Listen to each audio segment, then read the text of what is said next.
Hindi, ang balita ko kasi, interesado raw si Catherine. Maging si Alden, kaya lang parang pinag-iisipan pa kung ipupush nga yan o hindi. Alam mo, sa mga fans ng Kat din, magandang balita yan kahit nga anong teleserye or kahit nga anong adaptation yan, ano, ng Mexican series or ng Korean series, di ba? Importante sa Kat din, karoon sila o makita nila yung kanilang idolo na magkasama. Kaya lang hindi pa po yan sure. Yan po ay nilalatag pa lang. Pero meron. Inilalatag pa lang. Hello Kathleen fans! So narinig ninyo ha? Nilalatag yung project ng Kathleen mga kasombreros. So hindi pa kopirmado. Again, manggagaling dapat sa networks, sa ABS-CBN at saka sa GMA mga kasos. Pero sabi dito pinag-iisipan daw no? Nina Catherine at saka Alden kung ipupush talaga mga kasombreros. Pero no, syempre tayo po ay nananalangin at hoping po na itutuloy itong project ng Kathleen mga kasombreros. So pinag-iisipan nila pero meron no, sabi dito kasi interested talaga si Kath at saka si Alden din mga kasombreros. So para sa ano, sabi dito para kahit anong serye no, kahit anong serye na lang, pwedeng Korean adaptation, ang mahalaga ay makita sila magkasama mga kasombreros, or pwede rin naman na original concept no, original na sulat na kwento mga kasombreros. Kasi ang gagaling ng mga writers na ano ng mga Pilipino mga kasombreros ay yung Hello Love Again nga at saka Hello Love Goodbye, di ba? Sinulat ni na Ma'am Carmi Raimundo. So ito pa kaya ano. So although challenging yung yung series or yung teleserye mga kasombreros kasi mas ano siya, kailangang tuloy-tuloy ang kwento. Unlike kasi sa sa movie na isang bagsakan lang siya mga kasombreros. So sa items ni Sir Audrey ngayon ay medyo pumanig tayo mga kasombreros at saka natuwa tayo na mga Kathleenatics. Kasi nga ito yung kanilang binalita or kanilang topic mga kasombreros sa kanilang vlog. And then so ito yung panghawakan talaga natin. We're hoping, fervently praying na magkakaroon talaga ng project sina attorney at saka si client mga kasombreros na talagang gigibain ang lahat ng ratings na naman nito no, yung records nga sa box office sa mga cinemas. At saka may nabasa ako yung sa SM Cinema Malls pala noong 2024 ay yung Hello Love Again din yung #1 na na pelikula ever since na nagpapalabas ng pelikula ang SM Cinemas mga kasombreros dito sa Pilipinas. So hindi nakakapagtataka kasi pinakaunang pelikula silang billion ang kinita mga kasombreros so yun po no. And then ito sabi pa dito ni Mr. Audrey. So ito medyo duda ako dito sa item niya na isa na sabi niya taken na si Alden dun sa isang entrepreneur na si Frankie nga na kasama sa Fun Run. So ang kasama lang naman niya sila Mitch Oliva no, tapos yung isa si Trixie, yung Trixie pala yon yung maganda rin. Pero alam ko may jowa na rin yun mga kasombreros So ito medyo hindi ako papanig dito mga kasombreros.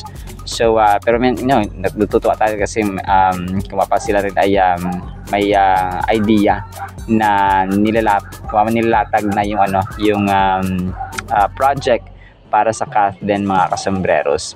And then next item natin, officially na talaga yung Kim Pao na kasama sa Fun Run sa May 11 mga kasombreros as guest celebrity runners no, si Ma'am Kim Chu at saka si Sir Paulo Abilino mga kasombreros.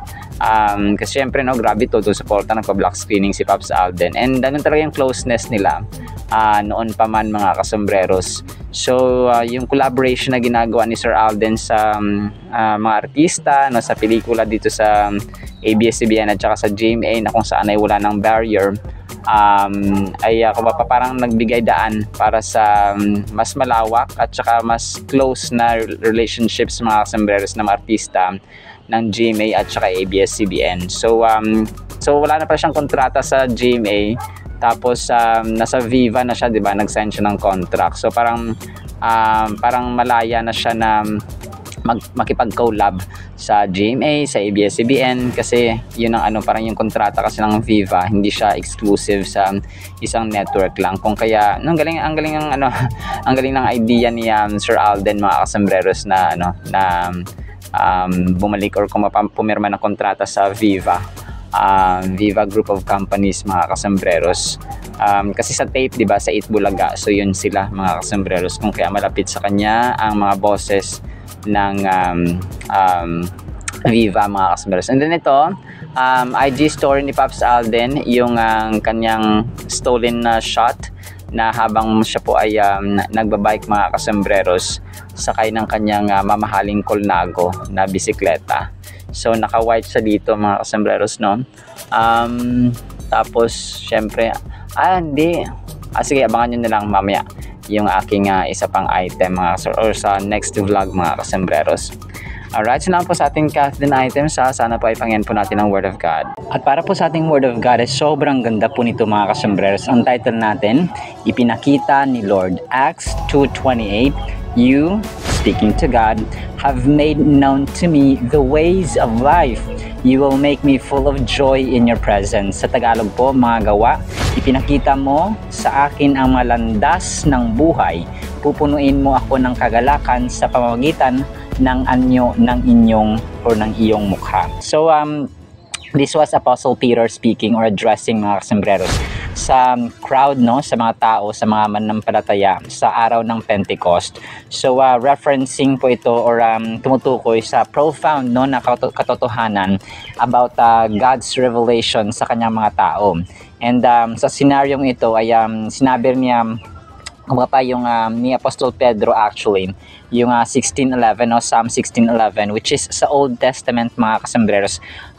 Parang kinote niya, parang sinabi niya muli, mga kasambreros, since alam niya yung scripture, ay kumbaga ni-recall niya, mga kasambreros, na nung sa time pa ni King David, no, sa Psalm 16:11, mga kasambreros, ay same, no, yung kanyang kumbaga sinasabi dito na pinakita mo sa akin ang landas ng buhay at saka pupunuin ng kagalakan sa pamamagitan ng anyo ng kanyang mukha. Well, literally, mga kasambreros, ay wala talagang makita sa mukha ng Panginoon, because kapag may taong or may mortal being na makita ng kanyang mukha, ay mamamatay po ito, mga kasambreros. And ang verse po na ito ay kung pa nakapalot dito, yung essence ng buhay. Okay? Ang kagalakan, yung ligaya na nagmumula, mga kasambreros, sa presence ng Panginoon.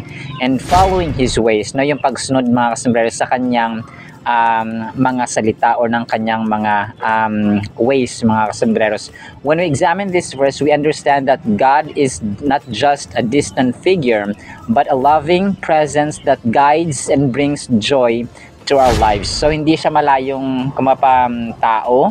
Actually, one call away, one prayer away, mga kasambreros. Sometimes when we whisper, when we fervently pray sa ating puso't isipan, even silent prayers, mga kasambreros, so will be heard by the Lord, by the Almighty God. So we can find comfort in knowing that God wants us to experience fullness of life and joy directly connected to our relationship with Him. So actually, ito yung pinaka-purpose ng Biblia, no, at saka ng presence ng Panginoon.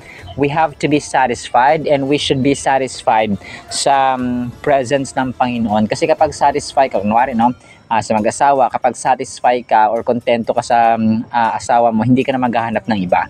Kasi nga, satisfied ka, no, masaya ka, nagagalak ka, at saka mahal mo ang asawa mo. So you will not find any other partner apart from your spouse, mga kasambreros. So parang ganun ang Diyos, mga kasambreros. Gusto niyang maging satisfied tayo sa Kanya at makita natin, no, ma-experience natin yung kagalakan mismo sa Kanya, sa Kanyang presence. And however, we can be reassured that God reveals His path to us. In seeking Him earnestly, we receive guidance through His Word, okay, prayer, the Holy Spirit, and through the collective wisdom of our faith community. So maraming paraan paano tayo may guide, no, mga kasambreros, ng ating Panginoon. And pinakauna talaga dito, mga kasambreros, yung pagbabasa ng Biblia, no. As I'm always saying, na napakahalaga po talaga ng pagbabasa ng Biblia. Kasi para siyang love letter rin. Hindi mo alam kung gaano kakamahal ang nagpadala sa iyo ng love letter kung hindi mo bubuksan at babasahin. Ganon din po ang Biblia. No, you cannot fully understand kung gaano tayo kamahal ng Diyos kapag hindi tayo nagbubuklat at hindi tayo nare-remind parati ng kanyang salita. Okay, gaano tayo kamahal, kung paano yung mga miracles, ano yung mga wonders na pwede niya magawa sa atin, no, ma-fulfill sa atin habang tayo dito sa mundong to, no, apart from syempre, no, yung glory to be revealed kapag siya po ay dumating na. So word, no, talaga, tapos prayer, no, mag-guide tayo mga sa ating landas ng buhay, kasi ito yung verse natin, no, Acts 2:28, it also speaks the path of life, yung tatahaki nating landas sa buhay. So yung prayer, no, number one din yun na makakapag-guide sa atin. And then the Holy Spirit, at saka yung Holy Spirit, mga kasamaris, napakahalaga po nito.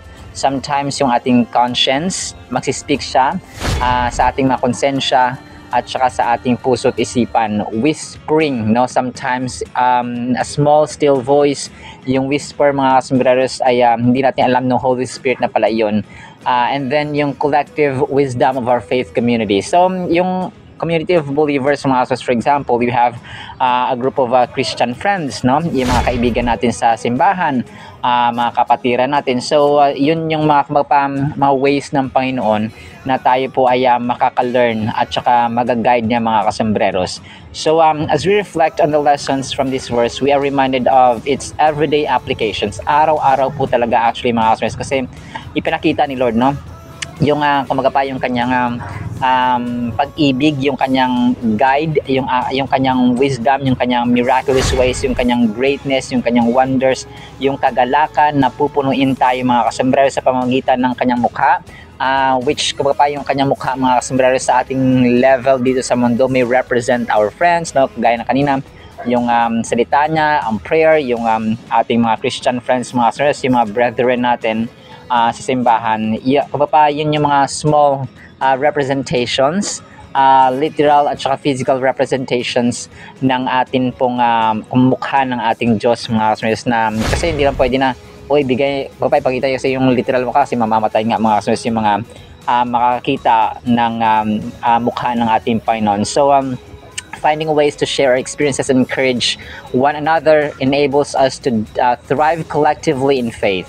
So we must continue to explore the scriptures to grasp the meanings behind God's promises. So parati natin sinasabi na pagbabasa, kung mapamaligo tayo, mag-swimming tayo sa Biblia, mga kasambaros, kasi nakakalunod yung salita at mga promesa ng Panginoon sa atin, encouraging and inspiring words, mga kasambaros, and syempre, no, full of grace, full of truth, full of wisdom na salita ng Panginoon, mga sa Biblia. That is why it's really important. It's not too late for us kasi mga buhay pa tayo, mga kasambreros, no? Buksan natin ating Biblia, baka inaalikabok na yan dyan.